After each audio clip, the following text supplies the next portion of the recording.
open lagi.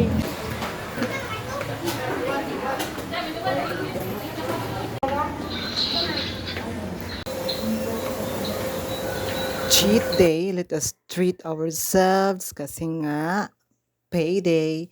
So guys, kasama ko yung dalawa kong kaibigan.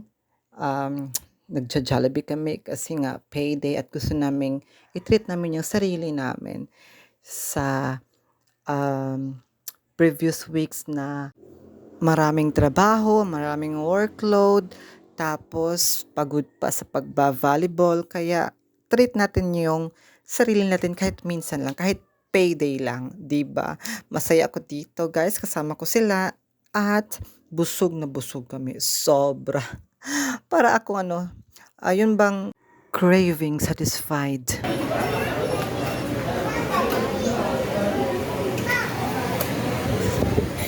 Shout out guys.